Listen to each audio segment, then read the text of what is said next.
आज या छोट्याशा व्हिडिओमध्ये आपण सायलॅब हे ऑनलाईन कसं वापरायचं, म्हणजे ते मोबाईलवर वापरू शकतो किंवा विदाऊट इन्स्टॉलेशन आपण आपल्या पीसीवर किंवा लॅपटॉपवर पण वापरू शकतो. तर हे वापरण्यासाठी सायलॅबने एक क्लाउड दिलेलं आहे. तर ते सुरुवातीला आपण पाहू की ते कसं ओपन करायचं. तर सुरुवातीला कोणत्याही गुगलवर गेलं तर तिथं सर्च करायचं सायलॅब. तर सायलॅब सर्च केलं तर पहिली जी वेबसाईट येते www.scilab.org इथून डाउनलोड करायचं असतं. आणि ही जी वेबसाईट येते cloud.scilab.in ही आपल्याला वापरता येते ऑनलाईन सायलॅब वापरण्यासाठी.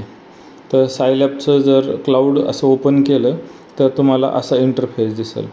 हे जे सुरुवातीचं दिसतंय पहिला, तर इथं तुम्ही कोड राईट करू शकता आणि इथं एक्झिक्यूट केल्याच्या नंतर इथं रिझल्ट येईल. तर सुरुवातीला ह्या कोड सेक्शनमध्ये आपल्याला कोड टाईप करायचा. सपोज मी केला A=12,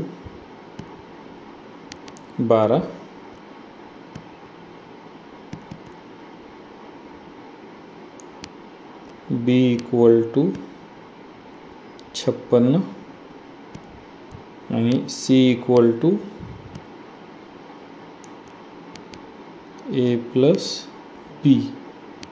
आता मला C हा काय करायचा आहे, डिस्प्ले करायचा आहे. मग त्यासाठी मी वापरणार डिस्प्ले कमांड, डिस्प्ले C. आता हा झाल्यावर हा एक्झिक्यूट करायचा प्रोग्राम. एक्झिक्यूट केल्यावर इथं ॲन्सर येतं. सिमिलर प्रोग्राम तुम्ही जसे सायलॅबच्या ज्या ॲप्लिकेशनमध्ये करता सेम इथं असे करू शकतात. आता मला करायचं व्हॅल्यू ऑफ C असं डिस्प्ले झालं पाहिजे. इथं टाकायचं डिस्प्ले डबल इन्व्हर्टेड कॉमात value of C is double inverted comma complete bracket complete. आता रन केलं, एक्झिक्यूट केला तर व्हॅल्यू ऑफ C ही अशा प्रकारे येईल. आपण काही मॅट्रायसेस पण लिहू शकतो. आता काही मॅट्रायसेस लिहू, एक ऑपरेशन करू. कॅपिटल A मॅट्रायसेस लिहिला. तर मॅट्रायसेस लिहिताना जनरली स्क्वेअर ब्रॅकेटमध्ये लिहायचा. स्क्वेअर ब्रॅकेटमध्ये लिहिल्यावर रोमधले एलिमेंट हे स्पेसनी सेपरेट करायचे आणि नेक्स्ट रो घ्यायचा असेल तर कॉलम. हा मॅट्रिक्स घेतला आपण.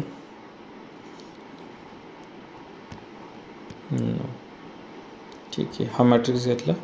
याच्यानंतर आपण एक आणखी 3x3 मॅट्रिक्स घेऊ, आयडेंटिटी.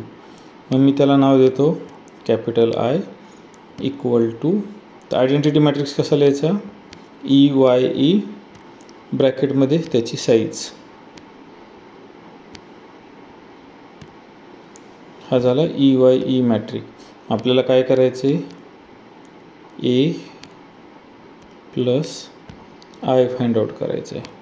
आणि हा काय झाला पाहिजे, डिस्प्ले झाला पाहिजे. तर याला आपण म्हणू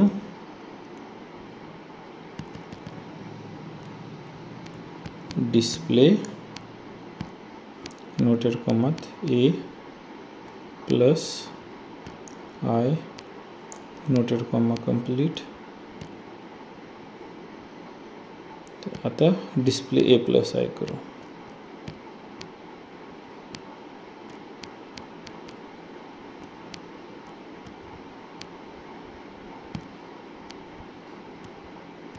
डिस्प्ले कमांड झाली. आता आपण एक्झिक्यूट करू. तर पहा, हा A+I आला. याची पहिली एंट्री आपण डिस्प्ले A आणि डिस्प्ले I पण करू, मग व्यवस्थित दिसेल. डिस्प्ले ब्रॅकेटमध्ये A, त्याच्याखाली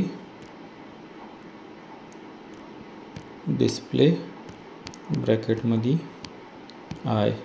आता हे जर रन केले प्रोग्राम तर पहा, पहिला दिसला A, दुसरा दिसला I आणि तिसरा दिसला A+I. अशा प्रकारे याच्यात पण तुम्ही प्रोग्रामिंग व्यवस्थित प्रकारे करू शकता. याचे इंटरफेस थोडेसे वेगळे आहेत पण बऱ्यापैकी प्रोग्रामिंग याच्यात होते. या सायलॅब क्लाउडवर काही जे बुक्स आहेत त्यांचे बऱ्यापैकी सायलॅब प्रोग्राम बनवलेले आहे, ऑलरेडी एक्झिस्ट आहेत, एक्झाम्पल सॉल्ड आहेत, ते आपण याच्यावरून पाहू शकतो. तर हे करण्यासाठी मेन कॅटेगरीचे इथं सिलेक्ट मेन कॅटेगरी, आपण मॅथमॅटिक्स अँड स्टॅटिस्टिकवर जाऊ.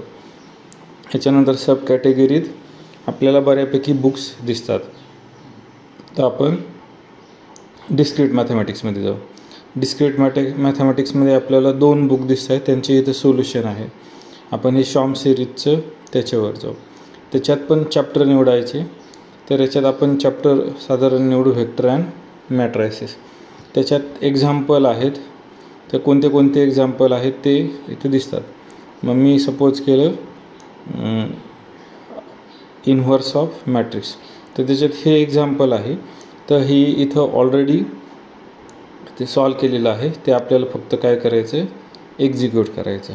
एक्झिक्यूट केल्याच्यानंतर ते त्याचं ॲन्सर प्रिंट करून देईल. अशा प्रकारे हे एक्झाम्पल आपण इथं ऑलरेडी जे बुक्स आहेत त्याच्यातले सॉल्ड एक्झाम्पल आपण पाहू शकतो.